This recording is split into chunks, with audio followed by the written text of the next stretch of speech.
Hey everybody, it's time to swing. We're still swinging, and I'm your host, Thomas. And today, family, look,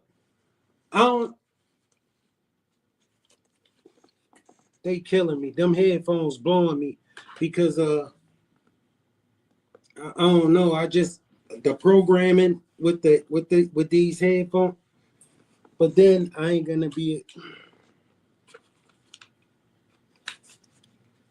All right, family. So what we got up today is, look, Lil Durk situation keep getting worse.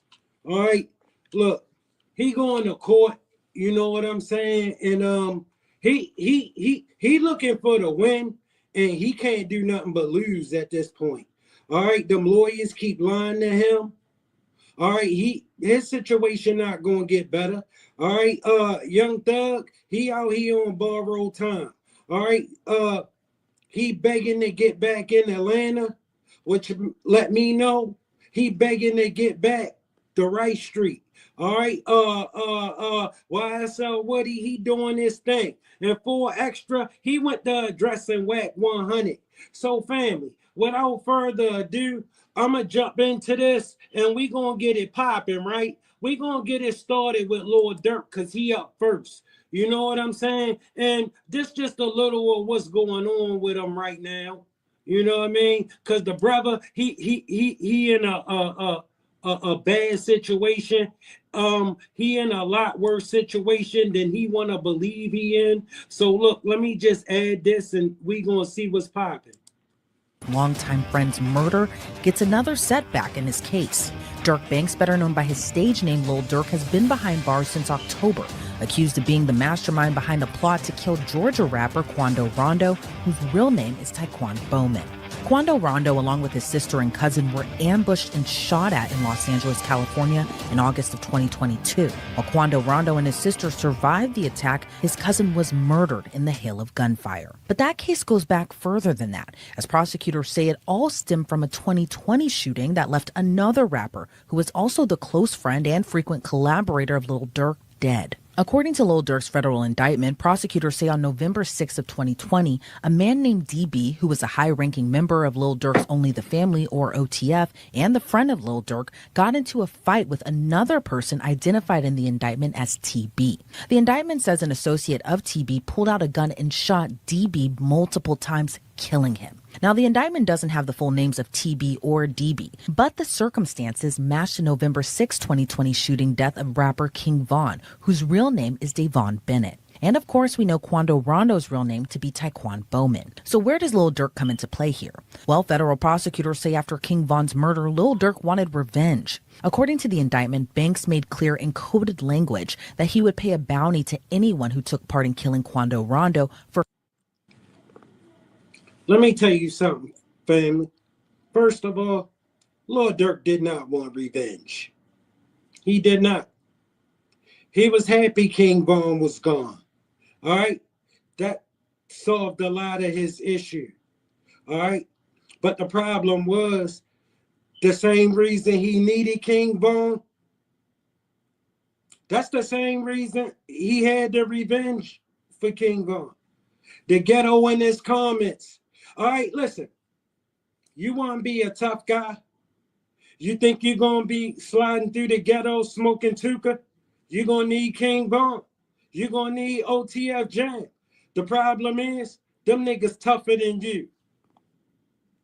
For his role in King Von's murder. That all came to a head nearly 2 years later on August 18th of 2022, when Banks, his alleged co-conspirators and co-defendants tracked down Quando Rondo to Los Angeles. The indictment names Banks' co-defendants as Kevon London Grant, DeAndre Dontrell Wilson, Keith Jones, David Brian Lindsay, and Asa Houston. Prosecutors say on August 18th of 2022, after the men learned where Quando Rondo was in LA, at the direction of Lil Durk, Wilson, Jones, Lindsay, Houston, and another co-conspirator traveled from Chicago to Los Angeles to murder Quando Rondo.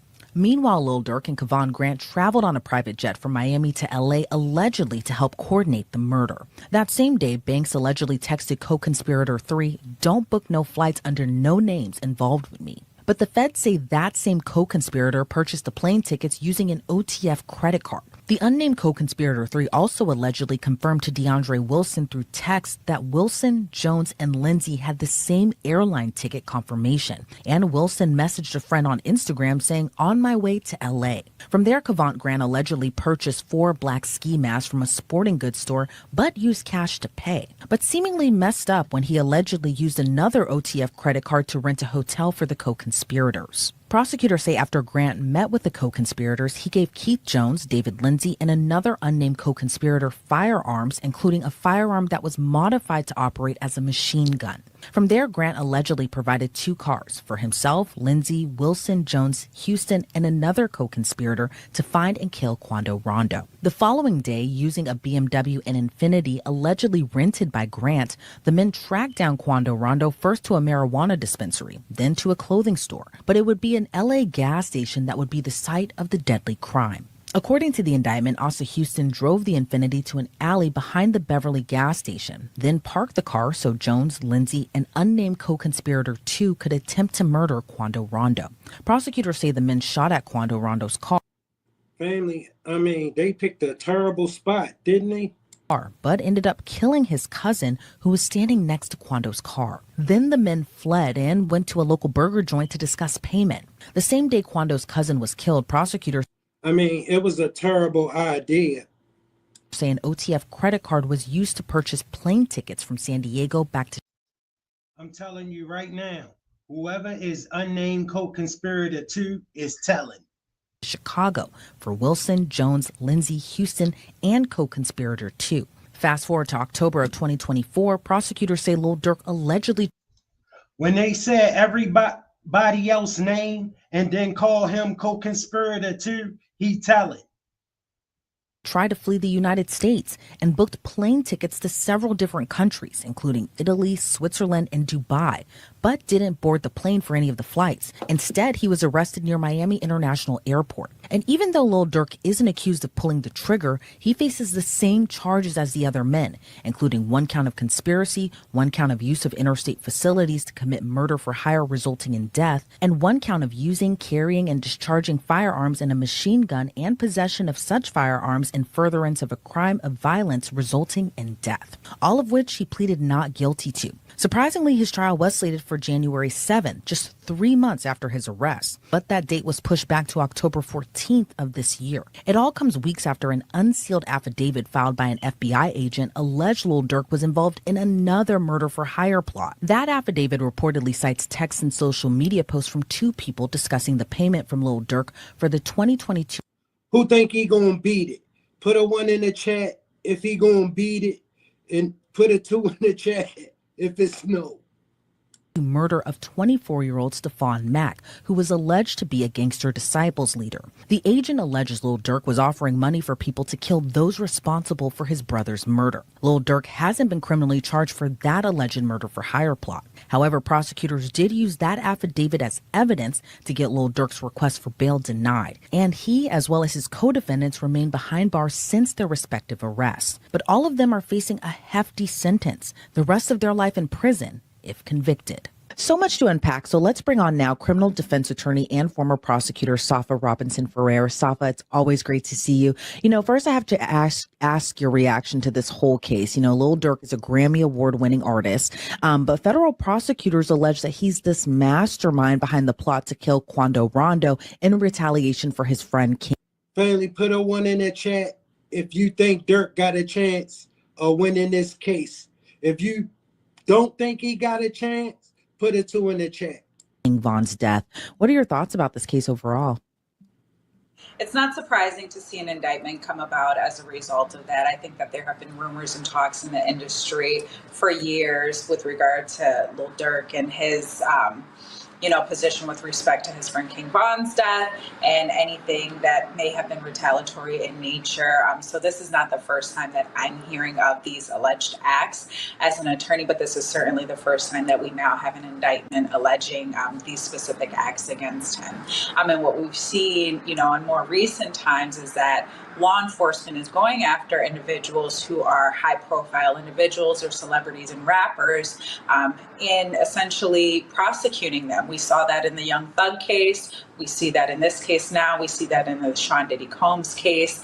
So we're seeing this a lot more frequently as of lately.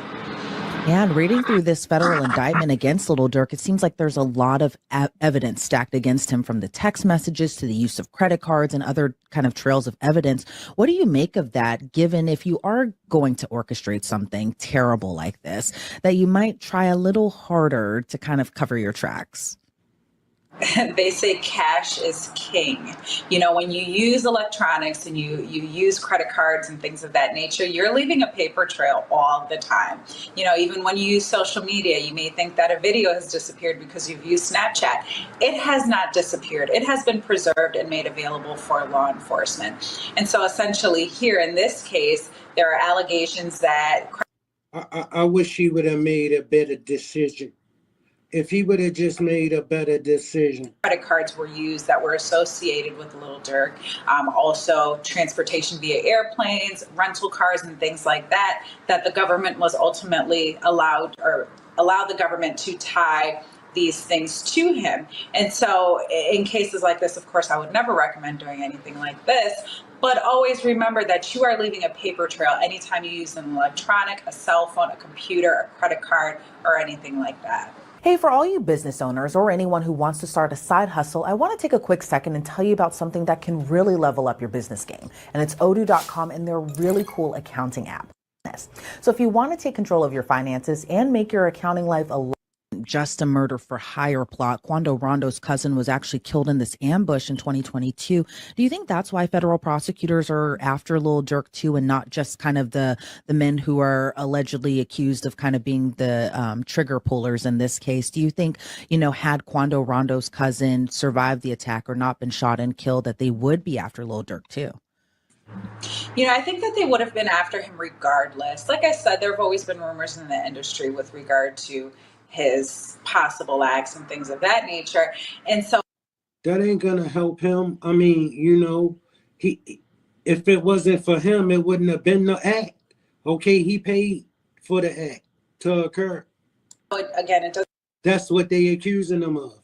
doesn't come as a surprise here. One of the things the government charged here is conspiracy, and they're alleging that OTF, or Only the Family, is essentially this umbrella of an organization that engages in criminal activity or a pattern of criminal behavior, including the murder for hire. They're alleging that Lil Durk is the primary principal who is essentially instructing other individuals to commit these acts. And so certainly they would be going after him, not only the trigger pullers and anybody else who may be lower level. And, Lil Durk has been behind bars now since October. His trial was supposed to kind of start relatively soon, but now it's pushed back to October of this year. I want to ask you, what do you think the federal trial against Lil Durk could look like, given what appears to be this overwhelming kind of evidence against him?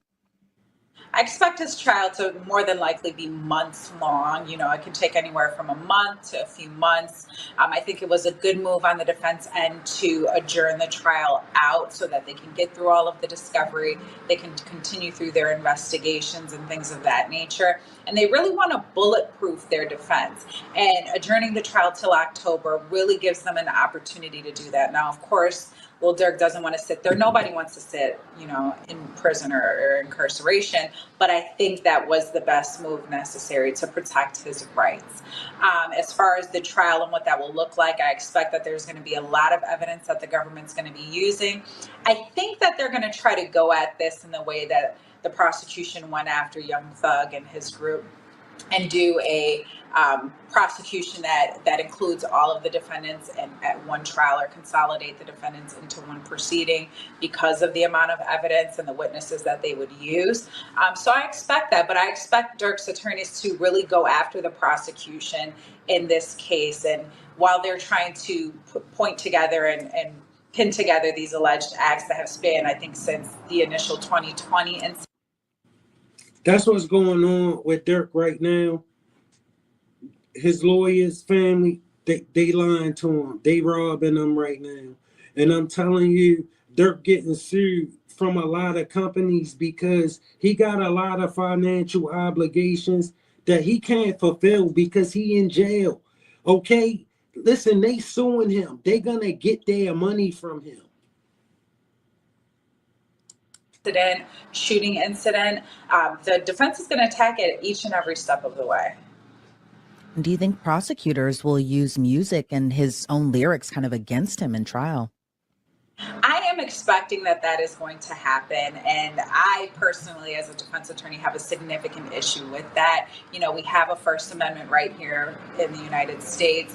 And family, at least with Young Thug, his case was a state RICO case and not a federal RICO case. See, that's a big difference.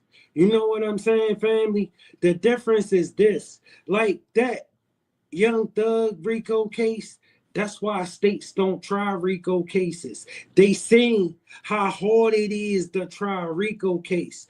The reason why the federal government don't have a problem trying a RICO case with all the work that go into a RICO case is this. The feds, they only take the cases that they want. The state, they got to deal with all the crimes of that state.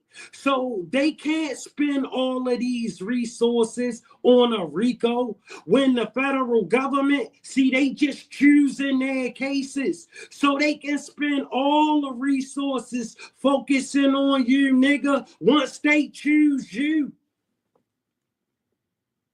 The freedom of speech and the ability to create art through those lyrics has been used, as an attack on that First Amendment right and privilege. Now, it may not be as much of a protected speech as other forms of speech, but that's an issue here. Artists want to be able to create without having to defend themselves for their creations later. But I do expect that the government is going to try to take that angle in this case. And I have to ask, say Lil Durk is your client. What kind of defenses are you going to be using, especially in a federal trial case like this? You know, in a case like this, you know, if I was Dirk's attorney, my client is not as involved as the government would like them to allege. All my client does here is he's a rapper. He runs this organization, but it's an organization that's geared towards music and in the music industry. We do hear, you know, lyrics of violence and things like that in the music industry. And again, that is a creative work that should be protected and is protected by the United States Constitution and copyright law. The government Hit that like button for me, family. government's making a significant stretch trying to tie him into this murder or this murder for hire plot. And ultimately, what the government's trying to do is hold somebody responsible for this death, but the person responsible is not Lil Durk. Whether they want to go after, you know, the co-defendant who allegedly fired the firearm or killed that individual, that's a conversation for another day. But my client, he's a businessman. He has other matters that he's tending to. He has other matters that he needs to tend to. So them trying to rope him in, just like they've been doing to other, you know, artists in as of recently, is not something that we'd allow to happen. And we would fight that case at each and every stage. Yeah, and I was kind of to piggyback off that. See, that's the kind of stuff them lawyers in there telling them. That nonsense she just said. She just said a bunch of nothing that would never help him. Okay, none of that, what she said, is a defense for him. Okay, listen. You listen to that stuff and you see why our young guys who got some money seem to think that they can have a behavior like this and just go on with their lives. He really believed that he could do something like that and just go head on with his life because he don't know how real it is until now. You see, Young Thug, he had the privilege of seeing how real it is. So he learned. Okay, the last thing he know place he want to be is in that cell. And one thing he learned is no matter how much money he got, it ain't gonna get him out of that fucking cell. That answer there, it seems like for fans of Lil Durk, it does seem like, you know, oh, another great artist is taken up by the system, you know, especially after appearing to get your life together, then, you know, allegedly by your own actions, get into something like this. But what do you make of what feels like the seeming downfall of Lil Durk and not kind of leaving the streets behind? It's very unfortunate. And sometimes, you know, as you grow into new positions, you know, he's a celebrity, he has notoriety, he has a family. We have to change people, places, and things around us. We can't do the same thing and expect a different result. So while, you know, he has exceeded and excelled in his professional career, it's always important to be mindful of the people that you keep around. And sometimes, unfortunately, people don't leave. See, that's the thing, family. He ain't want to be mindful of the people that he keep around. You know what I'm saying? It's that saying, right? It's say you lay down with dogs and you wake up with fleas because some things just go together, like peanut butter and jelly. So do crime and punishment. You know what I'm saying? Listen, you commit a crime, you're going to get punished for it when you get caught. Nigga, you ain't just gonna walk in there and say it wasn't me and walk back out of there. That might be how it went in the rap, but that's not how it's gonna go in real life. I'm telling you. The streets behind and them doing so. Yo, you gotta be very careful with the company you keep. Okay? Because the company you keep gonna expect you to stick to a street code. But trust me, your company not gonna stick to no fucking street code when it come down to it. He just needs you to believe he will, so you will.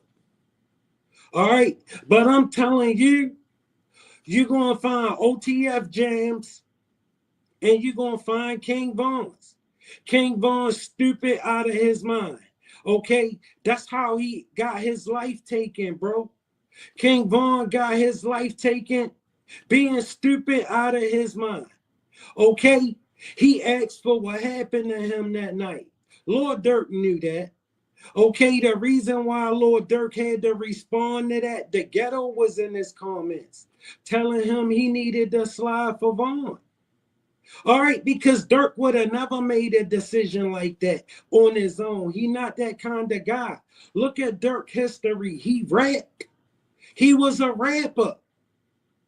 Okay, OTF Jam wasn't no rapper. King Von wasn't no rapper. They was out here getting busy. Von, Lil Durk was rapping. He thought he was just going to share the money and everybody was going to be happy and he would be the man. No, no, no, no, no. You ain't never going to be the man in the eyes of a nigga like King Von. You a sissy. And a sissy don't tell me shit.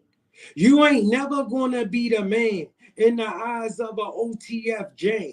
You a sissy. And a sissy don't tell OTF Jam shit. You see what I'm saying, family? Like those kind of people don't tell gangsters nothing. He is a rapper. That's why Reese end up choking him out. He start playing that bullshit. And they don't want to hear that. You know you a chump. All right, but look, it's cool. But you see what Chief Keef did? That's what he was supposed to do. He was supposed to take the guys that he could have took. And the rest of them left them to do their thing. Because he knew they was going to self-destruct. And somebody was talking to Chief Keef and told Chief Keef, look, these people don't love you. You see what they just did to you. They robbed your house. The first time you felt like you don't need to take care of them, they gonna show you that you don't have a right to tell them no. You see, when King Von said the reason why they robbed Chief Keef's house was because Chief Keef told them he was going to give them some bail money for some nigga, and he never gave it to him. That's why he never gave it to him. Because the stuff that they robbed Chief Keef for, they end up selling and coming up with the bail money. They still didn't get that nigga out. You feel me? That's just was game they was running, trying to get some money from him. You feel me? They wasn't going to get that nigga out. But the fact that he never gave them the money, they came and robbed this house. So what the ghetto telling you? The ghetto telling you, you either going to have to hurt somebody or somebody going to hurt you.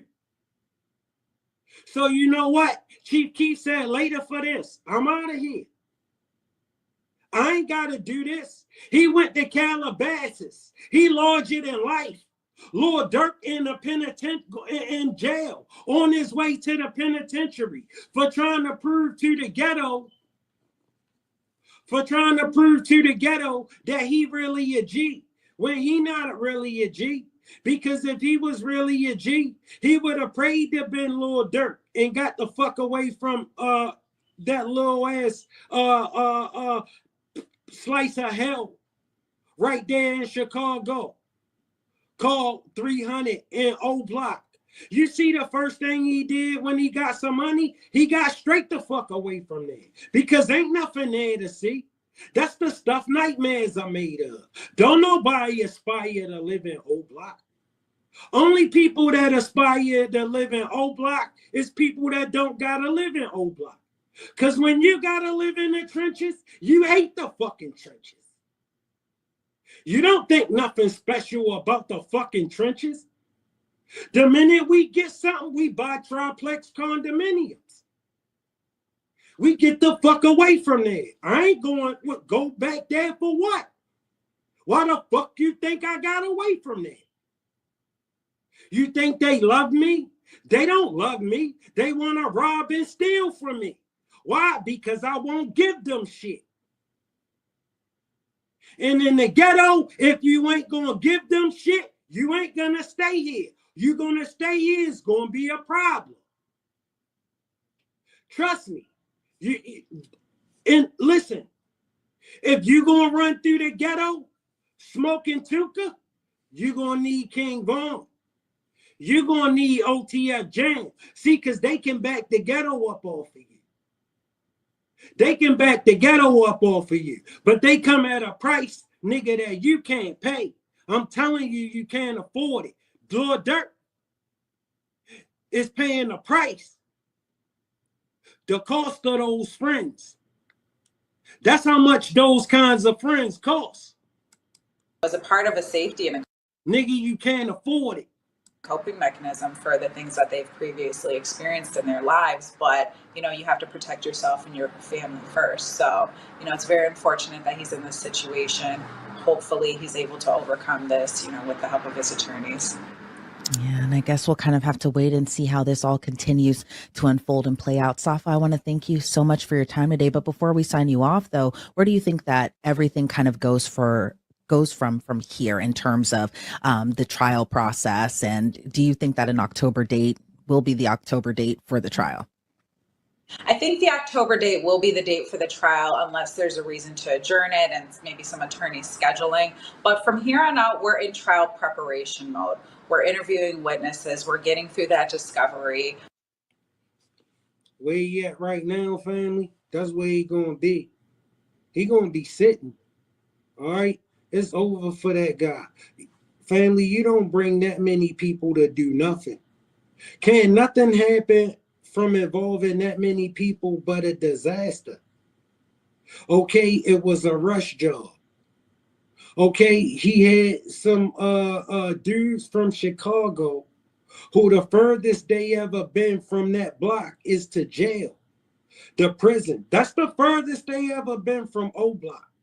And you got these niggas in LA following some people around with guns looking for a location to do something like that to them over some idiot that did everything he could to lose his life. And then y'all got mad when somebody obliged him. Okay, he was begging to die. Okay, somebody just obliged that nigga. It was going to eventually happen. Because that's what eventually happened to all them tough ass niggas. Because it's somebody tougher than you. It's somebody who don't believe you that tough. It's somebody just like you, waiting for you. All right, everywhere you go. Nigga, you ain't that tough.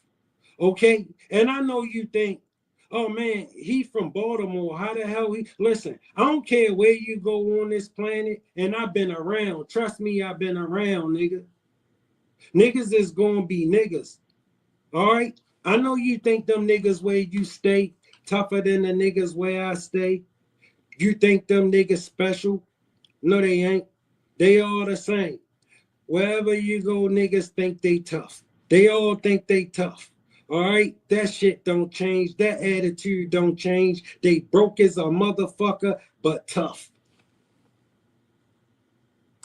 We're exploiting the evidence and essentially saying, and one of the things the prosecution always likes to do is they like to say, this person did this for this reason, when there's a whole separate explanation as to why something may or may not have been done. But you only get that one prosecution vision or side of the story until, as the defense, we're able to tell our own story. And so I'm sure that his attorneys are preparing to tell that story for him. All right. Safa, again, thank you so much for your insight into this case. I really appreciate it. Thank you. Durk Banks. Okay, shout out to that. Shout out to Durk. You know what I'm saying? I hope the youngster find a way to find some peace with himself. But I'm telling you right now, family, one day that brother gonna grow up and he gonna see what he done to himself. He gonna see that he traded that life he had for this life he got. You know what I'm saying? And it ain't gonna measure up. Okay, he gonna see that he would have did a whole lot better if he would have left OTF Jam and King Von in the ghetto and went and do what Chief Keef did. All right, we moving right along, family. The Young Thug. Have followed the YSL trial as both sides hammered out potential plea deals behind closed doors. And earlier today, an agreement was reached. When the exact terms of the deal fell through, It fell to the judge to determine the fate of Jeffrey Williams. Both sides presented their final arguments to Judge Whitaker. Here's a breakdown of this complicated sentence. What was originally a 5-year sentence was modified by the judge to time served, meaning the 2.5 years Young Thug has already spent in jail was good enough. Today, he starts 15 years on probation. Hanging over his head is a 20-year sentence. If he stays out of trouble during probation, that sentence will also be commuted. Now, the judge reminded Young Thug his words and actions are broadcasted on a global stage. I know you're talented, and even if you choose to continue to rap, you need to try to use your influence to let kids know that that is not the way to go. In her parting words, the judge... Even if he continue to rap, what else is he going to do? What did she think he going to stop? also reminded Williams of the consequences that await him if he violates that probation. Okay, court is adjourned. Good luck to you. And I'm going to... Shout out to the chat. Shout out to the chat, family. The Django off the chain. Salute, my brother. Thanks for pulling up. I appreciate your support. He said, facts. When I grew out of that, I said, damn, I was living backwards on my way to death and no unworthiness for my family. Yeah, bro, that's how it be when we living like that. We don't understand that one day we gonna grow up and understand that that was some bullshit, some straight dumb shit. Going to have any, there better be no violations, but if there are any, you're coming back to see me. Yeah. All right. Thank you, Your Honor. Technically, the YSL trial is not over. That's because 2 co-defendants rejected plea deals today. As for Young Thug, the world is watching his next move as he starts a new chapter in life. Fox 5's Rob Durienzo was outside the courtroom gathering reaction from Young Thug's defense team. He joins us now from the Fulton County Jail on Rice Street. Rob, we understand the Young Thug, Jeffrey Williams, has been released. Hey there, guys. Good evening to you both. Well, just a short time ago, Jeffrey Williams, whose stage name is Young Thug. See what I'm saying? And then Young Thug, he keeps saying he beat the Rico. Bro, you didn't beat the Rico at all. All right. When you said I want to sip some lean, judge said I'm not allowed that. If you beat the Rico, the judge can't tell you shit. The only time the judge can tell you you're not allowed that is when you didn't beat the goddamn Rico. Okay, you idiot. He begging to get back into Atlanta. The last place he need to be. He know they waiting, but he don't know they waiting for his ass. He know if he fuck up in this next 15 years, he gonna serve that 24 years. They can't wait. He begging to get back into Atlanta, right? Knowing Atlanta, look, listen, he don't understand how he made them look if he's begging to get back into Atlanta. They waiting for his ass. They licking their chops. They gonna make something happen for him. All right, they got a cake baked for him. If he better stay the fuck away from Atlanta if he know what I know. Left the Fulton County Jail somewhat of a free man. As you mentioned, he's going to be on the next 15 years on probation. Meanwhile, we heard reaction from his attorneys on the steps of the courthouse. Take a listen. Shout out to the chat. Shout out to the chat. The Django off the chain said, beat the Rico with damn near life on probation, hard as it is for a brother. Bro, I mean, listen, bro, listen. And the kind of probation he got, bro, I mean, listen, it ain't no light work, okay? And for him, they gonna make it hell. They gonna make it hell for him, family. They gonna make that probation hell for him. You know what he did to them? You know what he did to them, right? They gonna make that probation hell. They need him to fail. You know how bad they need him to fail? They need him to fail as bad as he need to win. We're gonna see who will the strongest. This was not what I wanted. I don't believe that it is just. But I believe that under these circumstances, it is justice for Jeffrey Williams, and he is delighted, as are we. I'm thankful. Rapper Young Thug headed home after pleading guilty to gang, drug, and gun charges in the YSL RICO case. He did so without a deal from the district attorney's office. Negotiations totally broke down with the district attorney's office. Horribly broke down. We ultimately decided we were going to put our faith in the court as opposed to the folks on the other side of the aisle. The judge warning the 33-year-old Grammy-winning artist, whose real name is Jeffrey Williams, that he could be locked up again if he violates the terms of his sentence. Outside the courthouse, his father telling cameras he still thinks they could have won the trial. I feel great that he's going home, but at the same token, I still wanted to fight. If Williams successfully completes the 15 years of probation, the rest of his sentence will be commuted to time served. But he can't step foot in Metro Atlanta for the next 10 years. He still wanted to fight, family, because he wasn't the one sitting in jail. That's why he still wanted to fight. His daddy still wanted to fight because his son was somehow still finding a way to take care of his ass while he was in jail. All right? But his son was in jail losing everything. And you got a nigga like his father telling him he should still fight while he free. Working the fucking $20 job, trying to tell his son, who got millions and just had to spend it all on this bullshit, and still trying to take care of y'all while he going through this bullshit. And you got a nigga like that trying to tell him he should stay in jail and fight. His father don't understand what's at stake. His father got a point to prove. No, your son need to get the fuck out of jail and get back to his. Shout out to the chat. Shout out to the chat. Shano Chop It Up TV. What's chopping, homie? Salute Colton James Hodge. Shano, let me get you a wrench, homie. Business. Because it ain't gonna get no better for him than what the fuck is in front of him. This deal. Because he's not gonna get found innocent. They'll take his ass back through that shit first. And he can't afford to do it again. And they know it. Years, with certain exceptions. It's a scary feeling for all involved. There's probably no feeling quite like that other than sitting in a courtroom waiting for a jury to come out. Just before 8:30 p.m. Thursday night, Jeffrey Williams' inmate status in the Fulton County Jail log indicated he was released. The trial was plagued with problems and errors from prosecutors.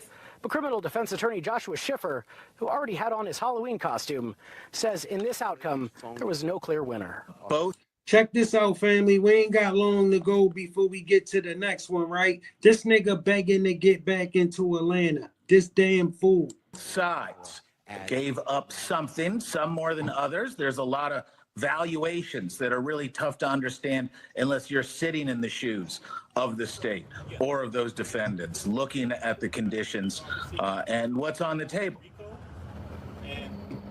And guys, the judge also ordered Williams to be back in Atlanta at least 4 times a year to give an anti-gang presentation to children. Meanwhile, those remaining 2 defendants he spoke about, they're due back in court on Monday morning at 9 a.m. Live at the Rice. Okay. Shout out to the chat. Shout out to the chat. Overdose Music. Salute, my brother.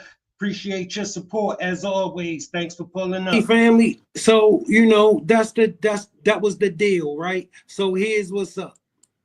A little more than a month after rapper Young Thug, whose real name is Jeffrey Williams, pleaded guilty, his attorneys now want one of the big conditions of his sentence to change. In October, Young Thug was given probation, and one of the conditions banned him from being in Metro Atlanta for 10 years. But his legal team believes that should be removed. Fox News' Tyler Fingert has the details. I plead guilty. Rapper Young Thug made the bold decision Halloween night to give up his right to a jury trial in the middle of his trial and change his plea to guilty. The Grammy-winning rapper admitted to guns, drugs, and street gang charges. I take full responsibility for, my crimes. Fulton County Superior Court Judge Paige Reese Whitaker sentenced young thug, whose real name is Jeffrey Williams, to 15 years of probation and banned him from the Atlanta area for 10 years. Last week, after the final 2 YSL defendants were found not guilty of the most serious charges they faced, young thug's dad said his son's guilty plea was his own choice. No regrets, you know what I'm saying? He did what he felt like he wanted to do. So he's grown, he made his own decision. Just days after this interview, his son's attorneys filed a motion to amend his sentence. They want young thug to be able to reside and visit his Atlanta home so that he can, quote, have family gatherings for holidays and other lawful reasons with his family, friends, and business associates. The motion says the Fulton County Chief Probation Officer has no problem with changing the sentence. The question will be whether Paige Reese Whitaker objects to this amendment more than probation. Just because probation has agreed to an amendment or doesn't object to an amendment doesn't mean that the judge is going to go along with that. Wednesday afternoon, Judge Whitaker did modify young thug's special conditions. In her order, she wrote, quote, if there are no violations of probation within the first 3 years, Mr. Williams can thereafter visit his home for up to 2 weeks at a time, up to 4. Family. This nigga went and fought them people to go back into the lion's den. Which tell me he don't understand what he done. He's supposed to say, fuck that house in Atlanta. Okay? Listen, the last place he want to be is anywhere near Atlanta. They got the most to gain. All right? Family, he did that to them in front of the world. All right? He did this shit to them on TV in front of the world. He don't know what he done to them if he fought to get back, to be able to go back to Atlanta. Because that's the last place. They got a cake baked for his ass. Trust me, they gonna get him. He's stupid. He not thinking. Okay? Whoever talking to him, they not saying the right things, or he not listening, and he ain't learned shit where he was just at. See, what he should have, I thought he would have learned most of all is that no matter how much money you got, it ain't going to get you out of that fucking cell. It's not. Okay, I've been there, family, and I had loads of money. It wasn't going to get me out of that cell. Okay, I could have paid any bond. Okay, it didn't matter what the bond was. I would have been able to pay it. They don't give a fuck how much money you got. You ain't coming out of here. They said no. That's how they treat you. Believe that. All right. So you learn that it's some situations that if you go get yourself into, all the money in the world ain't going to be able to move you. All right, ain't none of that shit gonna help you. You go get yourself into some situations. All right, and a lot of our young men, they go get themselves in these situations because these women raise them, fellas. And they really believe they just gonna walk the fuck in there and tell them people they ain't do it. It wasn't me. And they believe that they gonna walk back out of there until they walk in there and see that shit ain't gonna get them out. Get them out of nothing. All right? Until they see they can walk in there with whatever fucking mouthpiece they want. Once they fuck up, you still going to the penitentiary. All right? I don't care who representing you. You fuck up the wrong way. All right? Listen, some of this shit, yeah, we fight and we beat with our money. But when them niggas in them cheap suits come knocking on your door at 3 o'clock in the morning and say, Mr. Thomas, we need to talk to you. And you thinking, well, I'm fine. I ain't got nothing in here. And they don't even search that motherfucker. They already got everything they need. They don't need nothing but you now, nigga. The investigation over. See, they used to talking to them niggas that it don't take no investigation to lock them up. They locked that nigga up in 15 minutes. It took a 10-minute investigation to lock that nigga up. The niggas in the uniforms locked most of them niggas up. Okay, listen, they in the fucking way. All right? Listen, most of these rappers is dumb niggas. Dumb niggas. Niggas that couldn't think their way out of a wet paper bag. That's most of them rappers. All right, that's why they do dumb shit like this. Most of them rappers, see, they ain't really been out here. When you really been out here and really had to get it, and you really from nothing, you appreciate it, family. You appreciate it. Family, I'm 51 years old. I'm from the trenches. I've been in it all my life. I got it out the mud. It's just me and my son. Okay, you think I ain't proud that I live in my triplex? Yeah, bro, he on the second floor. He don't even bother me. I never hear him. He a gamer. All right, he a straight A student. All right, he on the honor roll. Because I demand it. I don't take fucking excuses. I pay too much. I don't want to hear that shit. You're going to get it right and you're going to do it my way. Because I got to lead him into the future. He cannot be a Lil Durk. Walking around letting his feelings lead him and never understanding he going to have to lead one day. I ain't going to be fucking taking care of that nigga. He getting the fuck out of here. All right, one day. Preferably soon. You know what I'm saying? He about to be 15 years old. He my youngest son. My oldest son gonna be 18 this year. You know what I'm saying?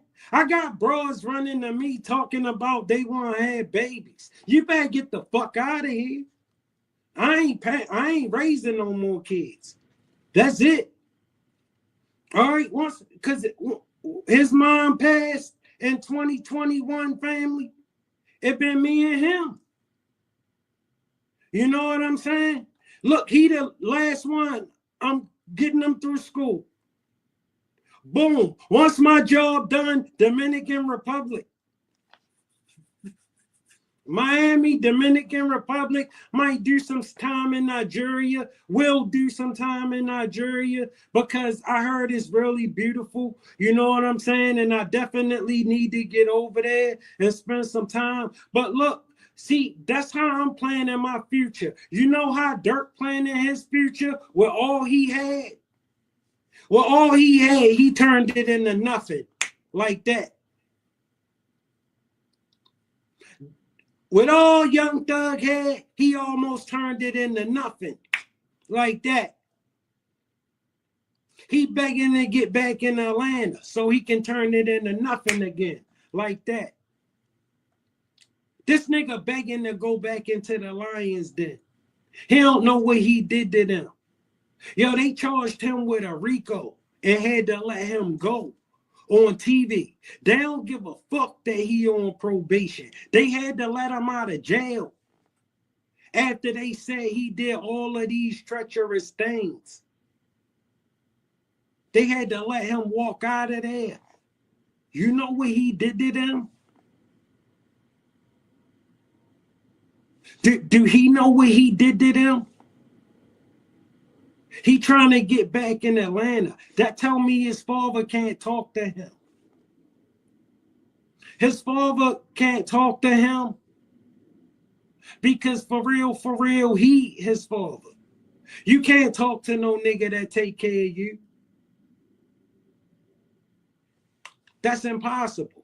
That's why you can't talk to Diddy when Diddy take care of you. If I take care of you, nigga, you can't tell me shit. That's why I don't have niggas around me that I take care of. You can't hang around me because you no good to me if I gotta take care of you. You understand where I'm coming from? I run with the winners. I hang in the winner circle. You take that loser shit somewhere else. See, losers got excuses. Winners got progress. I don't got no excuses. My son, he try to bring me excuses. Nigga, no. You know how much I pay for you? Nigga, no. Do you know how much you cost? You will not bring me an excuse. You will bring me progress. I don't want to hear that shit. Get out of your feelings and get the job done. See, that's what happened to most of our youth. They ain't used to being checked because they grew up around women. So when a man check them, they get in their feelings. And then the police end up doing something crazy to your son because your son stay in his feelings because he don't have no men around him checking him. So the first time men start checking him, he in his feelings.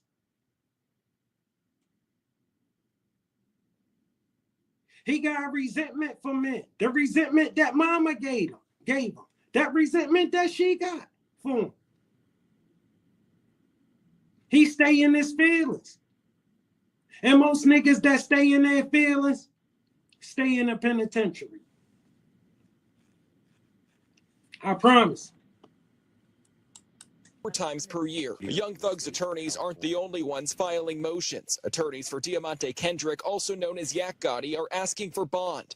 Kendrick was found not guilty last week, but remains locked up for 2 cases, one for contraband and the other a jail fight. The emergency motion cites the ongoing safety concerns at the Fulton County Jail and the recent findings from the U.S. Department of Justice about its conditions. Kendrick's hearing is set for next Tuesday. Everybody understands that 901 Rice Street is an unsafe facility.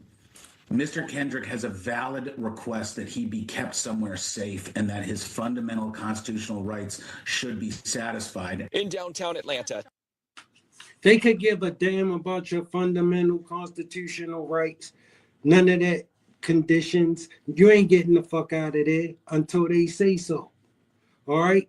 Let me explain something to you. Everybody you know going to do everything they can to get to jail. And then when they get to jail, realize they can't be there. They too sick to be here. Like Diddy. You feel me? Do everything you can to get to jail. And then when you get to jail, you realize you can't be here. No. You going to be here. You know, you a millionaire, billionaire mogul. Guess what? You going to have a nigga making $30 an hour telling you to lock the fuck in, nigga. Yeah, and you going to lock the fuck in too.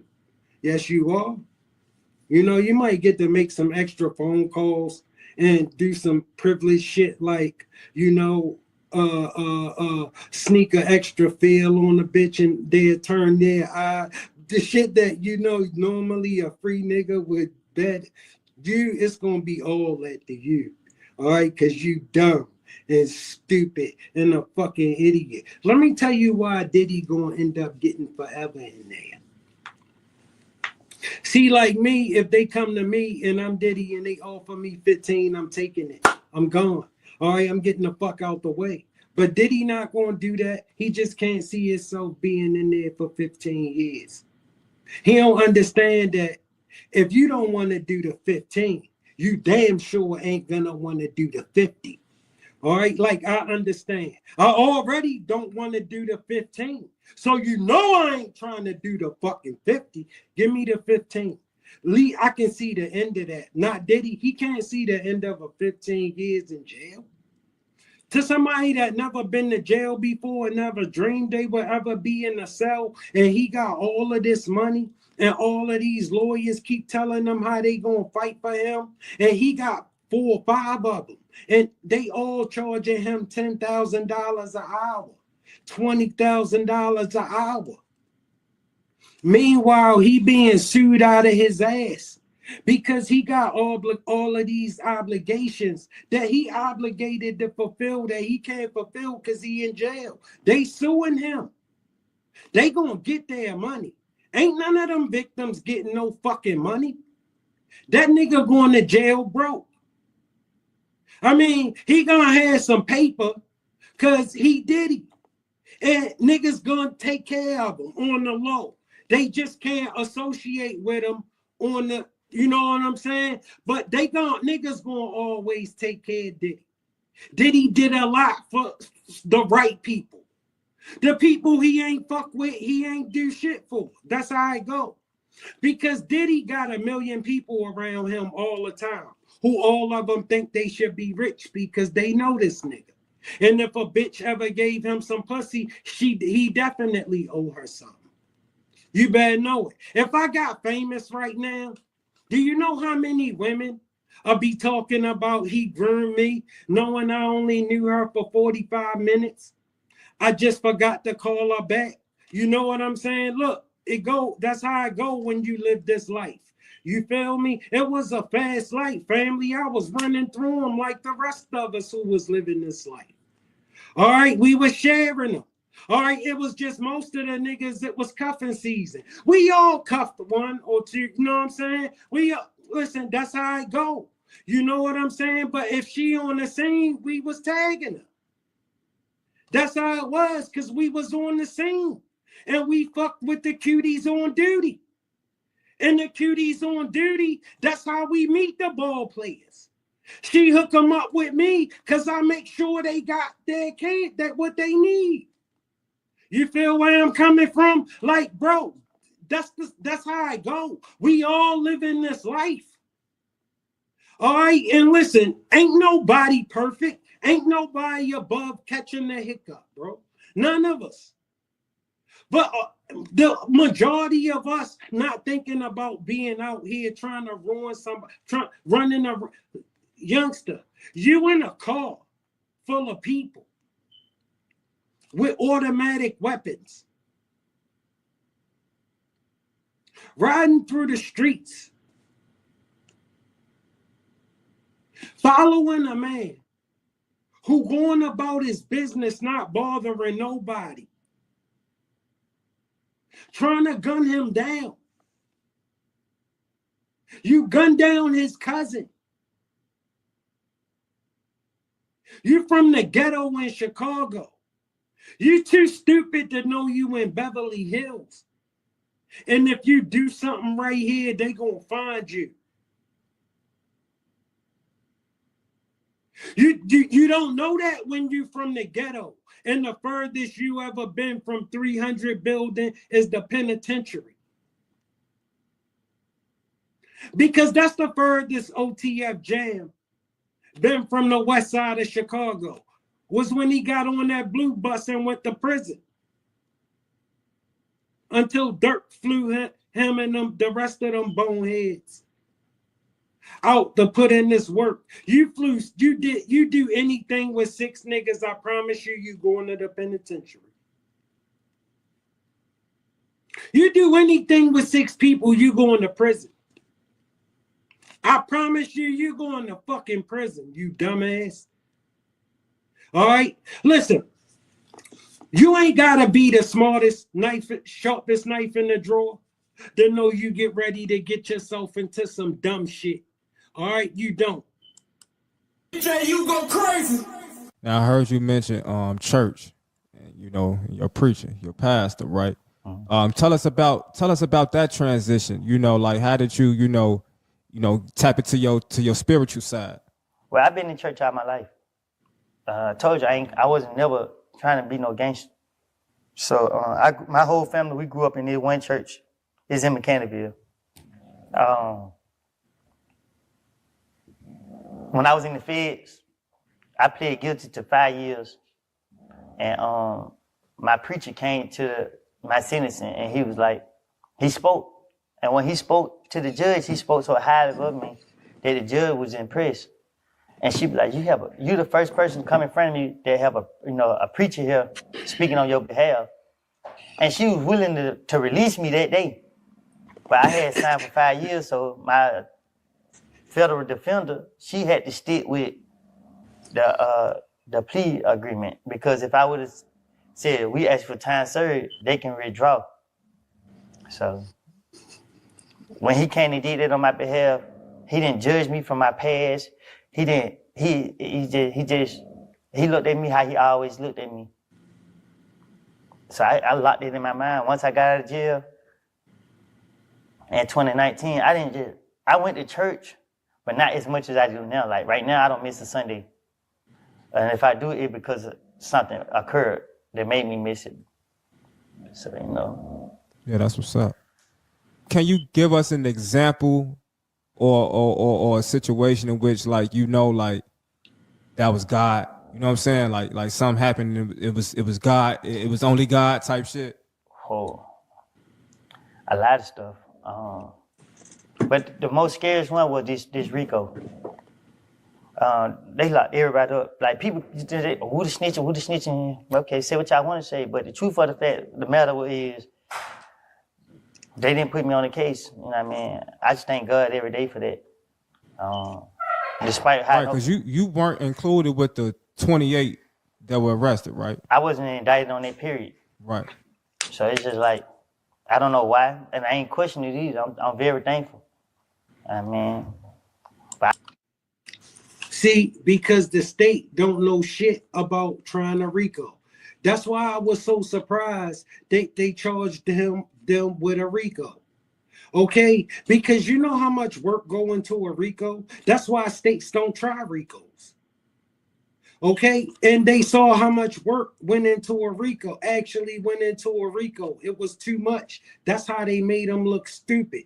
If this was the federal case, oh, he would have been on that indictment. You can best believe he would have been on that indictment. And he would have copped out to everything. He would have never got a chance to do that. He could have tried that if he wanted.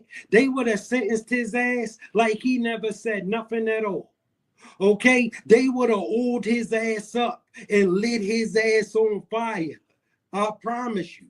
He could have tried that shit in U.S. District Court if he wanted. They would have set an example out of him. They would have showed him how you gonna come in here and you think you gonna make us look silly. No, you ain't. They gonna show you and make you an example for everybody watching who will ever get an idea to do something as stupid as what Woody would have been doing in U.S. District Court. Because in U.S. District Court, he would have had already copped out the 900 years. Knowing that if he say anything crazy like that, he gonna get that fucking 900 years that he already copped out too. But if he stick to the script, he'll walk right out that fucking door. And he would have stuck to the script in U.S. District Court. But see, that's where they fucked up. In state court, because state don't try RICOs. They didn't put them on that indictment. Oh, in U.S. District Court, when the U.S. government would have charged everybody, he would have been on that fucking indictment. And he would have copped out to that indictment too before his ass hit that stand. I feel like God just seeing all I've been through about this whole situation and just kept me away from it or whatever. I don't know. But besides that, I had got into it with this guy that I know. And they was on the internet talking. And I had a fantasy. My fantasy was one of the crazy ones. I was going to set an example in front of everybody. And I had the opportunity to set an example. And once I tried to set an example to him in front of everybody, I was real possessed. I tried to shoot somebody in the club. Family, for those of you who don't know, he just told you where they fucked up at. They didn't put him on the indictment. They never indicted him because he was their witness. In U.S. District Court, they would have never missed that. He would have got indicted with everybody else. Trust me. That's where they fucked up. They didn't indict him. On the stage, and my gun didn't go off, and it's a Glock. Caught back, it didn't go off. I gave the gun to somebody else, it didn't go off. We got in the car, left. As we ran up Bankhead, I'm cussing dude out like, man, you got this gun, man. Ooh. I hear the window going down, and I hear, bah! And me and everybody in the car was just quiet. I swear, a tear just fell out my eye. Like, I don't know why, it just dropped. I wasn't saying no now. I was just like, what the world? Because I done heard people say they had a revolver, and I'm like, man, it's kept. But to actually happen on me, and no, I wasn't faking at that time, like, I'm going to do this fool. I was just like, it wasn't meant. You know what I mean? And there was an eye-opener. Yeah. Everybody saw me. Like, the dude, brother pushed me off the stage. I was trying to get him. Yeah, man. But I was lost though, you know what I mean? Like, yeah. I ain't proud of this stuff no more. Right. Definitely hear a lot of maturity in your voice. One thing you used to be known for was like flashing your money all the time, right? I'm still here. I couldn't fly without living here. You do still flash your money. Yeah, I'm definitely like, I like to flash. Because that's what motivate me. When I see Floyd Mayweather and them, when I see other people flashing their money, I be like, yeah, boy, I'll tell you, boy, I'm finna run it up just like him. You know what I mean? Like, it's for motivational purpose. It ain't to, think I'm to down nobody else. A broke person I think like that. You feel what I'm saying? So that would motivate me. I like watching Floyd and everybody who pipe it like him. Yeah. Now, has there ever been a time in which flashing your money got you into some situations? Nah, man, I keep that thing on me. Yeah. Keep it on me. Right. Yeah. That's what's up. That's my back then, not now. Yeah. They say that like that means something. I keep that thing on me. What the fuck do that mean? I keep that thing on me. What do that mean? Do that mean you can't die or something? Because they say shit like that means something. That don't mean nothing. Bro, I used to keep that thing on me. All right? And I ran into this dude one time and he said, yo, every time I see you, you got that thing. And I say, yeah, it's a lot going on out here. You gotta stay ready. He's like, stay ready for what, yo? For everything I know about you, you mind your business. I say, yeah, but that don't mean somebody else ain't minding my business too. He like, bro, if that's the case, that thing right there ain't gonna help you. He said, if you gotta bring that thing everywhere you go, you should stay in the house because you scared. He said, when somebody decide they gonna do something to you, it ain't gonna be nowhere near as hard as you think. Once somebody decide they gonna do that to you, you ain't gonna get a chance to use that once somebody decide that's what they gonna do to you. They ain't gonna tell you. They just gonna fucking do it. It ain't gonna be nowhere near as hard as you dumb niggas think. Once somebody got that on their mind and decide they gonna do it. It was like that dude out of Philadelphia, YBC Dog, Young Dog. When I seen what he did, I knew he ain't have long left. He went on No Jumper, and Adam let him do that, knowing the fate he was going to suffer going back to Philadelphia. He really just went on No Jumper and did that to his whole city, knowing he got to fly back to his city the next day. Yo, a couple days later, that young dude was out of here. He seen it. You seen what happened? A car just rolled by, slowed down, and kept on going, and he was out of here. Because it ain't gonna be nowhere near as hard as you think it is gonna be. You're gonna be out of here. He was talking about he needed to get his people out of the trenches on there. I was thinking, youngster, you ain't gonna get them out of the trenches. You ain't gonna make it. He was talking like he was gonna live while he was saying the stuff he was saying up there on No Jumper. And Adam just let him say that stuff, knowing the fate that young brother was gonna suffer because he needed to fly back to Philadelphia. It's not like he could say that and stay in California, because if that was the case, he could have said that and lived. But no, he needed to say that, then fly back into the lion's den. And then he needed to live up to that. And I knew he couldn't live up to that because I know it ain't gonna be hard. All right? Once somebody decide they gonna do that to him, and trust me, after what he just said about each and every neighborhood, somebody decided they gonna do that to him. Out of all of them trenches, he said F besides his own, one of them guys decided they was gonna do that to him. And he died with that thing on him. Somebody just slowed down and let him have it. Because it's not going to be nowhere near as hard as you believe it's going to be. Once somebody decide that's what the fuck they going to do to you. So you might as well, look, bro, cut that Jesse James shit out.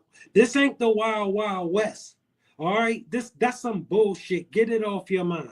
All right, once somebody decides you out of here and they really gonna do it, you gonna get your issue. Yeah, correction. 'Cause like I tell you off camera, you know, when I first learned about you, that's one thing I saw for sure, you know. Now, in my opinion, I feel like niggas that be flashing their money be asking niggas to come take it. You know what I'm saying? I'm never flashing my bankroll. Nah, when I'm flashing money, if women purpose is on it, anything I do is for the women. A nigga ain't never in my sight. You know what I mean? Like I don't focus on niggas. So if I pull out some money, I'm telling nigga, "Ho, come on over here."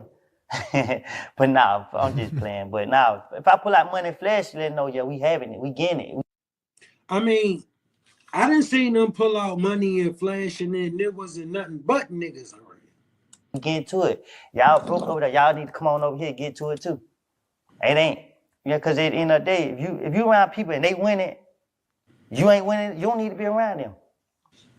So, you know. Yeah. Yeah. Well, I still want the kids to keep your bankroll in your pocket. Don't, you know. It's okay to flex sometimes. Sometimes. And if you go flex a bankroll, make sure. See, Woody don't realize that everybody gonna be nice to him as long as they can beg him for something. Listen, Woody a ghetto nigga, and he don't understand that in the ghetto, you only all right as long as they can beg you for something. The minute they ain't gonna be able to beg you for nothing, it's gonna be fuck you. You flexing your own, right? Say it again. I said if you are flexing the bankroll, make sure you flexing your own. I can't hear you say it one more time. I said that if you are flexing the bankroll, make sure you flexing your own. Make sure you flexing your who? Flexing. Your own bankroll? Come on, man. I can flex with a bankroll with me. Yeah, I'm going to spend it like it's mine.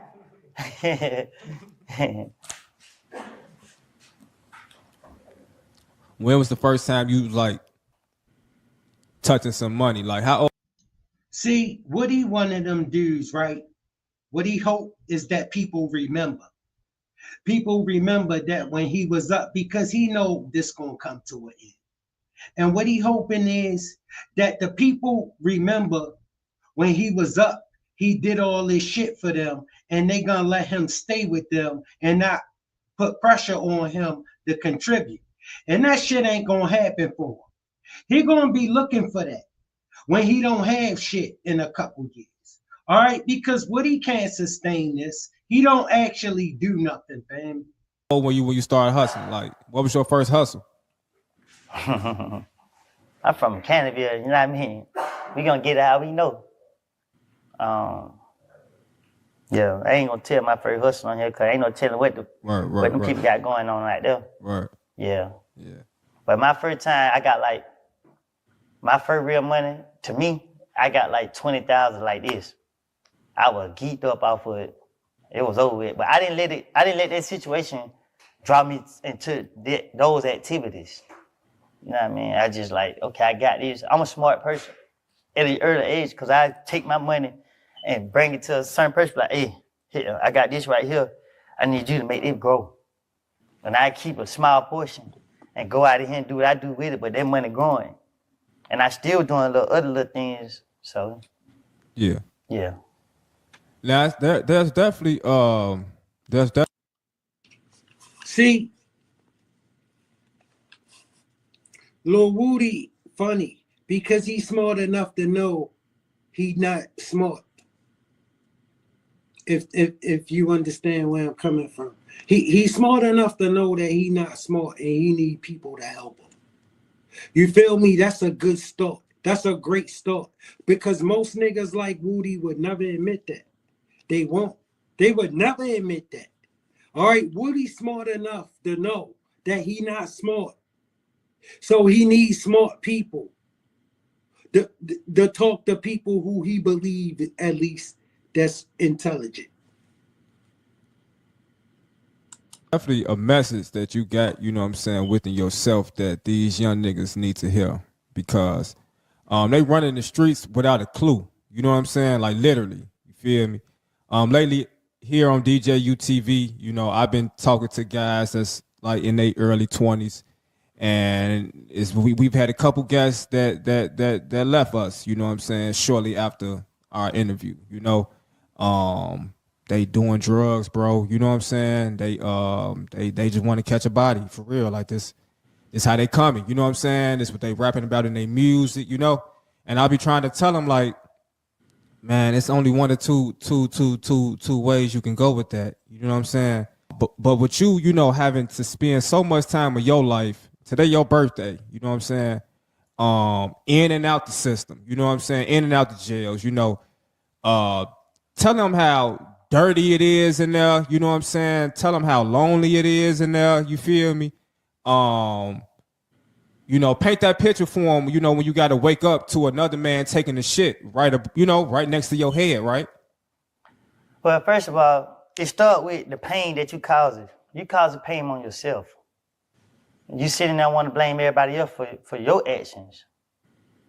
And that's where I just go wrong. Like my folks, I got locked up on my birthday for stealing the car. And my people left me in jail with a city boy for 5 days. I'm mad at them because I chose to ride in the stolen car. So it's crazy, family, because Woody did what most dudes do. He just ended up having to do it on TV. Woody did what most dudes do. But it's a funny thing because most dudes like Woody, by the time they realize they should have done what Woody did, it's too late. They realize it's too late that the niggas that they got all this loyalty to don't have none of that loyalty to them. Woody just woke up before it was too late and realized that. Woody realized he wasn't never going to get shit from Thug. All right? And listen, that's the problem with giving your loyalty to people. You don't do that shit. Your loyalty got to come with a price. A number, bro. Because when you're doing it on the strength, you're going to be respecting that and expecting that in return. And when you don't get it, you're going to be disappointed. You're going to be real disappointed. You're going to be mad. All right. And you're going to find, and it's most of the time you're going to be, because look, let me explain something to you. Like Jimmy Henchman, right? It's the product of some bonehead shit that what he did with Lodi Mack up in New York when Lodi slapped his son. All right, yo, you take 6 niggas, you go in the penitentiary. If 6 niggas get involved, you go into prison, I promise you. All right, listen. All right, look. The problem is this right here, right? You make a stupid decision to do something stupid, right? Like go and take a man's life. And you think that you just gonna keep on moving on with your life. Like you shouldn't have to pay for that. Like, do you really believe that? Do you really believe that you should be able to take somebody's life and keep going on about your life like you didn't do that? And then a lot of you niggas just keep doing it and doing it and doing it. So you think you should be able to just keep getting away with that and just keep living your life and waking up in the morning and going on about your life like you didn't do that. Get the fuck out of here. You dreaming. You going to the fucking penitentiary. Somebody gonna tell on you. Okay? So listen, somebody don't want to go. Always. Most of them don't want to go. Most of us don't want to be in a prison. Unfortunately, life circumstances, sometimes we end up. But I'm telling you right now, most dudes, when they get a way out, they take it. He ain't, if that don't surprise, nothing he done surprise me, shocking to me, alarming to me, or unexpected to me. I think he's smart. He not smart. He was smart enough though, wasn't he? He was smart enough though, wasn't he? He was smarter than you thought. He was smart enough to fool them into believing he was that stupid, and he wasn't. yeah, when I got to jail, I like, okay, I'm gonna show them when I get out. And I got back out with that wrong mentality. And I was just doing stupid stuff. Jail taught me that you ain't got no control. You got no say so. You gotta be forced to be around people you won't even ever be around. Like you said, you got people wake up, you got somebody taking the shit early in the morning, keep flushing the toilet. You got to wait to get in the shower. Nigga been jacking all in the shower. Court, it's just so much, you know what I mean? And family, that's prison life. See, that's the shit these dudes don't talk about when they sitting here telling you these prison stories. All right, they want to tell you these action-packed stories and all of this. No, that's not prison for real. All right, that shit is few and far in between. For the most part, you're gonna be bored out of your mind and lonely as fuck, going through it in your mind, trying to figure out how to deal with what you're going through every day without going crazy. That's what they ain't telling you. That's why they want to get out so bad. Not because they having so much fun there. All right, that's a fucking dungeon. And if you ever been there, you know you don't want to fucking be there unless you belong there. Some niggas, unfortunately, just not going to be able to stay out of there. Not for no significant amounts of times in life. All right, Woody found a niche. All right, but outside of Woody finding a niche, he would have been one of those guys, unfortunately, who was always be in jail. He would be a jailbird. Okay, because the minute he gotta think, he going straight to jail. Because the minute he gotta think, he gonna get a gun. I don't watch a boy, man. You know, he was living like this. He was doing this. He got out of jail, like came back for killing somebody. And he cried in my face. I'm looking at him. I'm still messed up in my head, but I'm looking at him like, I got to be strong for him. I don't even know this nigga. I just met him in jail. I gave him a hug and told him, shout it up, pray. You feel what I'm saying? Because even though they got him, they got everything they need on him, but God working mysterious ways. This same boy right here ended up going to trial and winning. And he got his life together. That don't change the fact that most niggas go to trial and lose. Because a nigga went to trial and won don't change nothing. Most niggas go to trial and lose. Okay? Most niggas lose trial. Most niggas don't win. You hear me? Everybody want to talk about that nigga that won. Want me to tell you why? Want me to tell you why? Because they need some ray of hope. They need some ray of hope because they know they not going to get it right. But I hugged him and I told him to pray and I prayed with him. These kids don't know that. You feel what I'm saying? They think it's cool. They like, but let me be an example. If you don't want to use me for example, use somebody that been through that situation, that overcame it, that was able to get out of it, that's able to change. Like people like, oh, because he don't told on these people, or they don't did this to him, that he want to run their church. Nah, it's just that's the time person's eyes really was open. It ain't no girls in jail. Y'all don't hear laughing saying all these here. You don't want to kill somebody, then you got 40 years, you don't did 20. Now you the one with lipstick on your mouth. You know what I mean? These same people you was talking about, now that's who you laying down with. They idolize the jail. They see these boys in jail with phones and taking. But that ain't it. I mean, that ain't it. Yeah, for sure. Yeah. It for sure ain't, you know. And you know, even on the other side, you know, once you gone, you gone. You know what I'm saying? See, but the thing is with these young boys, right? They don't got nothing to do. Never time on their hand. Every thought that comes to their mind is how to be cool, how to fit in. I don't know, you know. To me, I hope Lil Woody got himself together. You know what I'm saying? Because I don't know. Time will tell, right? Do two things, heal and reveal. That's what time do. Okay, listen, time always separate the winners from the losers. The niggas who got excuses from the niggas who gonna make it happen. And we got 4 extra up next, fam. Saying you're a UFC fighter. You have rules in there. When you get knocked out, they tap on the thing and say, hey, stop, don't knock him out no more. It's over. Don't kill him, man. In jail, when you get knocked out in there, you got 20 people behind you talking about, kill him.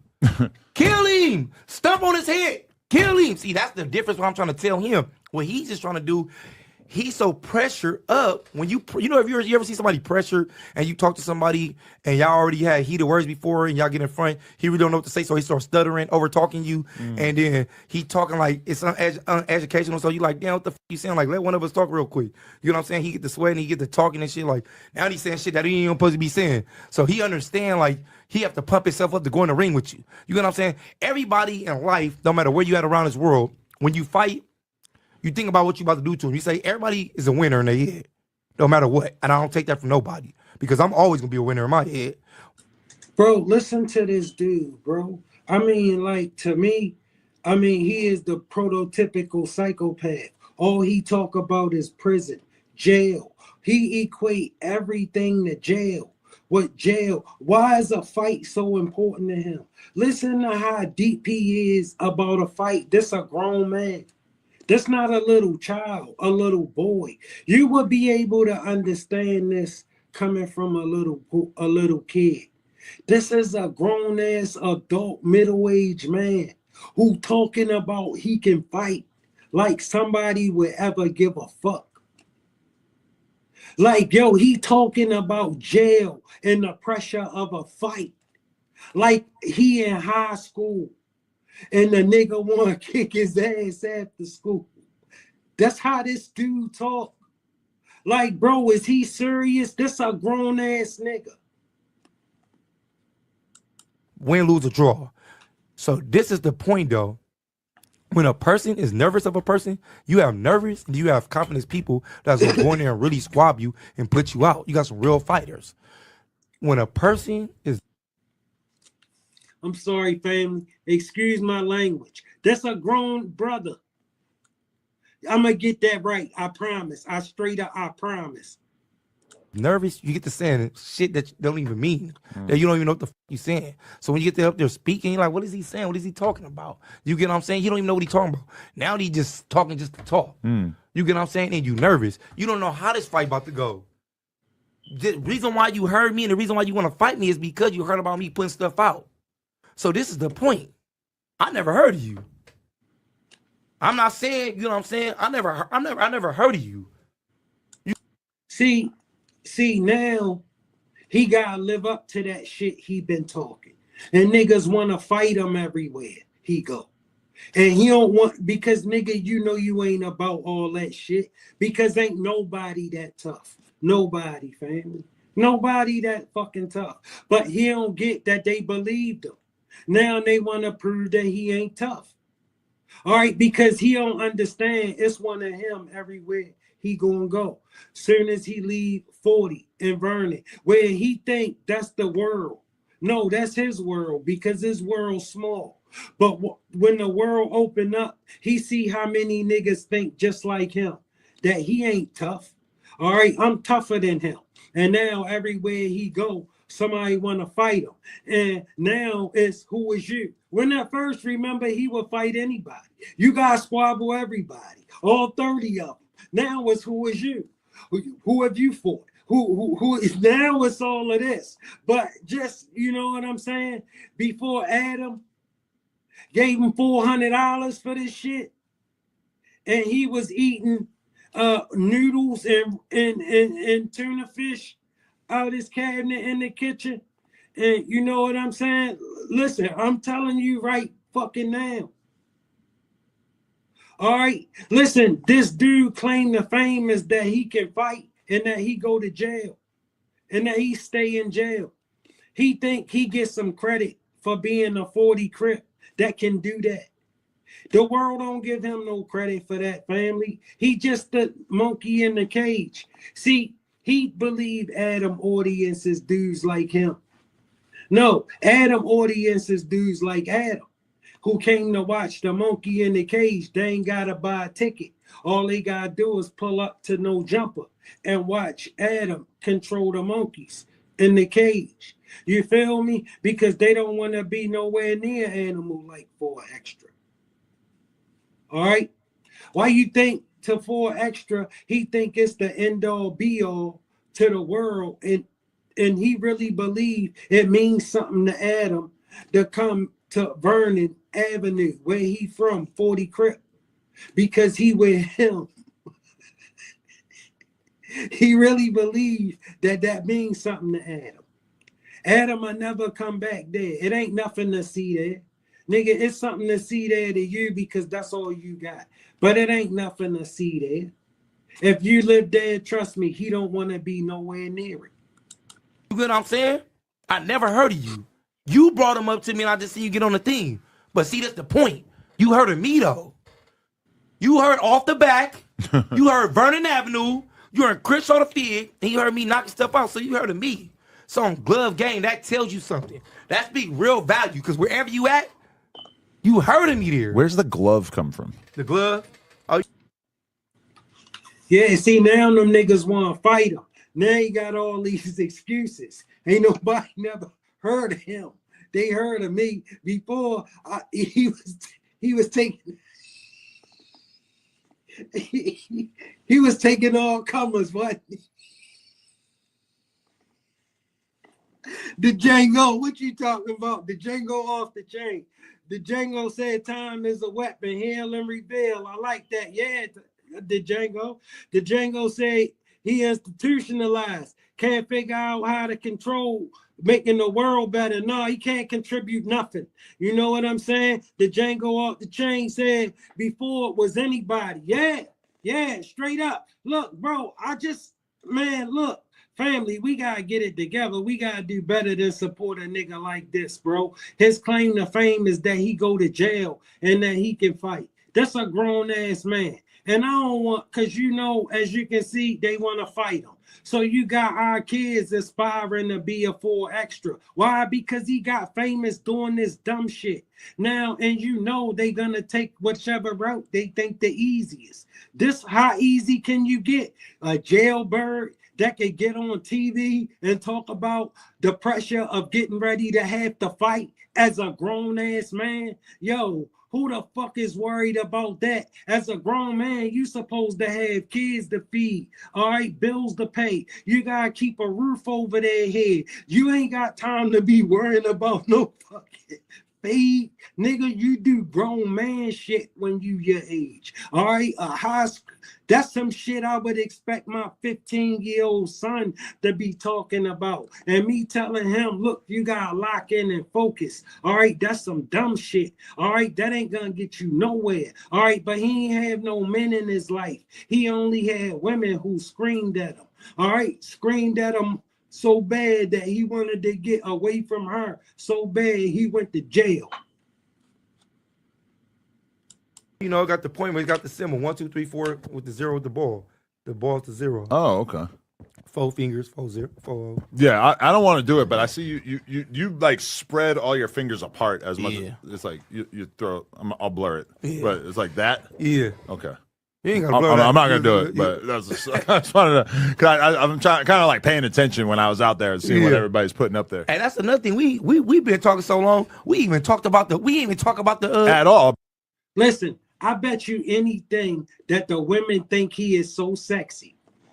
I bet you anything that they think that, right? I bet you that nigga probably had 13, 14 baby mamas, even though they know that nigga can't stay out of jail for 5 minutes. Okay, listen. They'll talk about niggas ain't shit and he a deadbeat and he in jail where he always at. But they had a baby by that nigga, knowing he always in jail. All right, but he a built-in excuse. That's what he is, a built-in excuse for him. All right, they know he a natural-born loser. That man can't win. The minute he got to think, he going straight to jail. That's why he be so obedient to Adam, because he can come up here and beg him for something. As long as Adam let him beg him for something, he ain't got to worry about having to think. You understand where I'm coming from? Bro, some of us just like that. Like, they stay in jail because the minute he got to think, he going to jail. That's why I tell you it's a difference between a jailbird and a street nigga. A street nigga implies that you, for the most part, in the street. All right, a jailbird means for the most part you in jail. A jailbird is usually in jail. A street nigga, he usually in the street. He usually free. You feel me? It's not the same thing. You feel me? You gotta be able to think to be a street nigga. All right, you don't have to be able to think to be a jailbird. You a jailbird because you can't think. That's full extra. About me going to your hood. So okay, how was that from your perspective? See, I had a great time. I see my perspective is this. See, the cold part about it, this were my whole hood scene. When you came there, that's a Vernon Avenue. Whoever watched this motherfucker, when he came there, you know how some niggas be nervous when they in the nigga hood. Cause like you in the hood in the trenches in LA. Remember I told you, I said, when they watch this, they're gonna be like, oh, he was in the trenches. Like he where it's happening at, where it's cracking at. Right. That street is where it's cracking at. So I'm like, you gotta think about this. First off, you ain't been in no areas, This dude really believed that Adam would want to be somewhere like a war zone like that. No, bro, let me tell you where Adam want to be. All right, he want to be on the beach where beautiful women at, where that bullshit that's going on Vernon Avenue ain't on nobody mind. He want to be so far away from that bullshit, you wouldn't believe it. He with you what we call work. All right, you product. Okay, he package, deliver, and sell you to his audience. His audience is a bunch of guys like him who came to watch the show. And nigga, you the show. You and Vernon Avenue and 40 Crip. Okay, because he the only white boy that can come to 40 Crip because he the only one crazy enough. All right, to go with your broke ass. Okay, you ain't nobody. And if somebody wanted to do something to him, nigga, you couldn't stop him. gang areas. This is the first time you going in the gang infested area in LA South Central and really walking, shutting the street down. Over there in the trenches where it's cracking at. So you not even nervous. That's the thing that made me so sick, because you wasn't nervous. That's from the dead. Oh, this nigga not nervous. The nigga talking about go get the bottle. Niggas is going up. Niggas slapping ass. I'm like, bro, you only, let me tell you something about this tough shit. You only as tough as the last nigga let you get with him. That's as tough as you are. All right? You think because you got that shit off with the last nigga, you gonna get that shit off with the next nigga. No, bro. No. See, let me tell you something. The fact that he's still alive, I know he don't really try that shit that's coming out his mouth. That's why he got all these excuses when a nigga want to fade him. All right, now everywhere he go, he getting smoked. Niggas want to see what's up with him, right? That's the price of talking this shit. You feel where I'm coming from? Because look, you got a bunch of niggas that's just like him. They looking for any kind to come up. They believe this broke ass nigga is shining. See, when they in the ghetto, they doing so bad that they believe he a star. They believe he shining. They believe he getting it.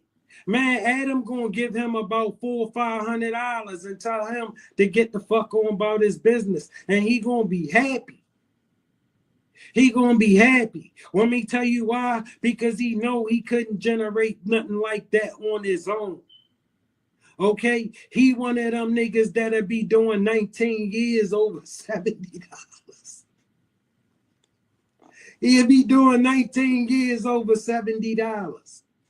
Yeah, that's $4 extra. Niggas, grown ass nigga, stealing out of 7-Eleven. That's the kind of shit he do. Wherever he at, you can bet he doing something stupid. That's why he stay in jail. He can't think. All right, he can't take care of himself. He gotta get with one of them chicks who get a check. nigga, this nigga acting like he one of us. You on the block, so that's why when you with the homies, nigga pushing police, pass by, nigga throwing up gang signs. Right. That's what I'm like. See, that's the point. Most people be nervous. I'm gonna be real with you. I spent so much time outside riding BMX bikes for all those years that it kind of conditioned me to just assume that everything was gonna be all right. Oh, let me clear this up. Stop saying whoever said, nigga, after he left, nigga, 3 bodies got dropped. Nigga, ain't no motherfucking bodies got dropped. I asked Wack about that yesterday. He admitted that he got the story wrong yesterday. Yeah, all right, Wack, you, all right, big homie. All right, big homie. All right, big homie. You my boy. Wack is a blood. He is a Crip. And he is referring to Wack as his big homie. That's why I be telling you, listen. The minute you get on there and represent it like that to the rest of us, that shit look fake. And you can't tell us nothing after that. All right, once I see that y'all full of it with this shit ain't real, okay? Because from what I know of the Bloods and Crips, he is a Crip and Whack 100 is a Blood, and he could never refer to Whack 100 as his big homie. So he just got on here and done that, and you still really can respect that? You for real? Listen, me, I'm from none of that stuff. But what I'm telling you is that when you ain't from none of that stuff, you know it don't really mean nothing. It only apply to them suckers that you can make it apply to. Because like I just told you, you only as tough as the last nigga let you get with him. Because evidently you ain't get tough enough if he ain't get you going. Because you come get tough with some of these niggas, they gonna get your ass going. All right, ain't nobody ever gonna have to worry about you getting tough with them again. You only as tough as the last nigga let you get with them. You need to remember that. All right, you ain't tough, bro. You ain't that tough. Everywhere you go, everywhere I ever been, hood to hood, block to block, backyard to yard, ghetto to ghetto, they all think they tough. That shit ain't gonna change. All right? Niggas is gonna be niggas. They broke and tough. That's what they gonna be. Why? Because they don't do shit. And when you don't do shit, all you got is tough. What else you got? They impress the girls with. That's it. You tough. You better get you some muscles. Go to jail. You know where they gonna feed you 3 times a day? Because you know if you stay out here free, you know you ain't gonna eat 3 times a day. You know you ain't gonna have a shore bed with heat and shit. So he rather with free toilet paper.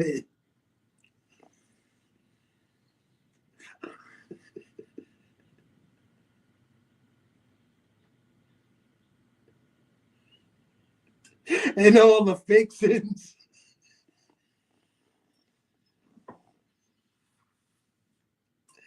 He want to be in jail, family, where they got free toilet paper and all the fixings, you know.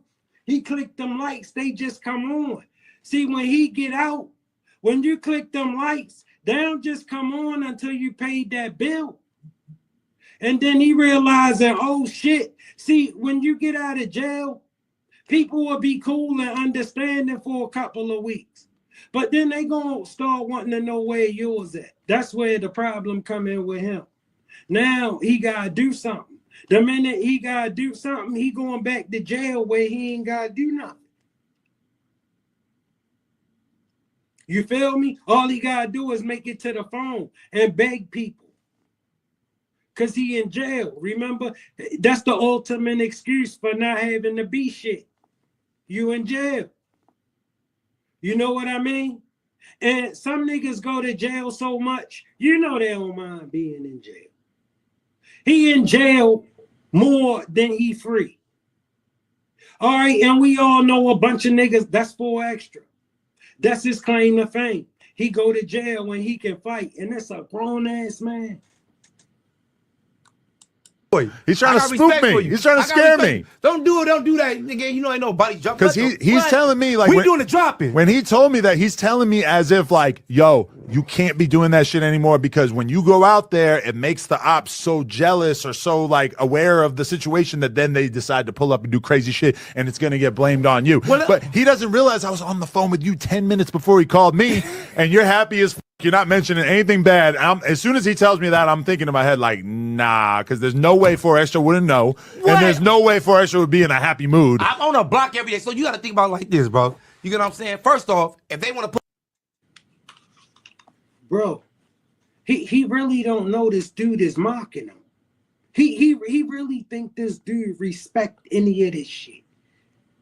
He really don't know that this dude is mocking him and making a fool of him. Because I can't believe that he know that. And he's still playing along with this. Bro, I'm broken up for this guy, man. that this motherfucker, that this Adam guy, man, this Adam guy, yo, my father always told me, find a fool, fool him. Bro, he found a fool, and he fooling him. Bro, and I wish the brother would wake up and get past that $400 or $500 and see it ain't worth what he look like and what he do to us as black men when he get up here and act like that. Pull up, do some pull up. Yeah. Pull up. I love to make somebody's mama get a phone call. We love doing that. That's the best thing Vernon Ave love doing. Farmers get the phone call. Come identify your son. Is this your son, ma'am? Is this? We love that. You get what I'm saying? So, glove love. You know what I'm saying? Pull up. We're not telling you not to pull up. You know what I'm saying? Everybody welcome. Come on. Well, at the end of the day, that's what I'm saying. You know what I'm saying? You see what? We shut down Vermont. Went off the bat. And a video coming soon. It's coming this week. What? It's about to drop. Every platform, off the bat, Vernon Ave. What? You got Adams up there slapping ass, going crazy, in a set. You just made history. You just hit the hood where it's cracking at, and you talking about popping bottles. You out there like the homies marching down Vermont. You know how many people want to do that in life? You know what my favorite quote from that girl was? She said, she goes, I went to private school. I can't believe it. I never did anything like this before. I was like, whoa. What the kind of quote is that? You know what private school we talking about here? Yo. You know what I tripped off of? I swear, when I watched it, you said, one day you shaking ass on 43rd and Vermont, and the next, you shaking it for Future. That's what I told you. Gas her up. Gas her up. You're going places from here. This is just the beginning. This is just the start. It's just the start. Yo, but all right. The other thing that really stood out to me is that, so at one point we're filming the video, we start marching down the main road. There's probably 50 cars backed up behind us. Adam know he ain't right. We all marching and rapping into the like camera, whatever. People out there. And I said, I'm like, yo, like, where are the cops at? And as soon as we finish filming the scene and we all get back onto the sidewalk, the cops drive by. Beep, beep, beep, beep, beep. No hate. They don't pull over. They don't say nothing. They fully ignore probably 100 motherfuckers who are all stomping through here. They realize this is not the fight that they want to pick. They're going to let you do your thing. And at the end of the day, they know about the hood, bro. Yeah. You know what I'm saying? They know about the hood. They know about the set. They know they ain't about to jump out and just do anything they want to the set. That's cool. You're police. You're here to protect the community and all that. Well, the community ain't doing nothing. But, the only thing the community doing is building up the community. We wasn't out there causing rugged. We wasn't out there hurting people. We wasn't out there causing violence. We was out there making a video for the community, for everybody from the West Coast. If you wanted to come, you know what I'm talking about? You was a body, and we was doing our thing. So you know what they did? They hit their lights. Family, this dude really can't understand why people feel like when gangbangers around, it's a problem. He really don't get it that the world not ever gonna respect that shit. Okay, in the ghetto, they fear that shit. They don't respect it. They don't have a choice. If they don't have nowhere else they can go, they gotta deal with it. They gotta deal with a nigga like you. You just don't understand it. You came to believe that they don't mind and that they like it. They don't, man. And they kept going. But they didn't know what he's out there doing. Realistically, what are they going to do? Even if there's two cops in the car, what are they going to do? There's like 100 people. They need 10 cars to pull up if they want to even begin to make a dent in what's going on There's here. over 200 some people out there. The only thing they wanted to do is hit the lights and say, "Hey, put us in the video, probably." Right. Man, that's funny. But okay, so when you're hanging out on that corner, is that like a normal corner where we could find you posted up on a regular basis? You ain't gonna see me right there. You're always moving around, right? Yeah, I'm always moving around. So you got to think, my hood is from Crenshaw to Fig, 49th to King. We got a big area. Right, one of the biggest black areas in South Central. You know what I'm saying? We got a big area. So I'm all through there. You get what I'm saying? But that's the block, that's the set. That's what I say. And that's the dark side. You get what I'm saying? That's the dark. That's the dark. When you ask about the photos, we got 4 sides. We got avenues, westerns, park, dark. You know what I'm saying? 4 sides make the hood. You get what I'm saying? That's the dark side we was in right there. Okay. You know what I'm saying? We call that, you know, the grimy side, you know, arc side. Park Dark right there. Okay. It's like the grimy side right there. You get what I'm saying? Okay. That's why when people see that, they're like, he's in the trenches. Mm. He's right there in the trenches. He's right there where it's cracking. He right there. I can't even walk down that street. And he walking down Vermont in the street, shutting down traffic. Oh, he on. All right, so Wack got it wrong about the idea that a bunch of people got killed. But my question is, Wack also made the point. He said, 4 Extra, viral as f, famous as f, all of a sudden. Typically, when a rapper blows up out of their hood and they stay in the hood.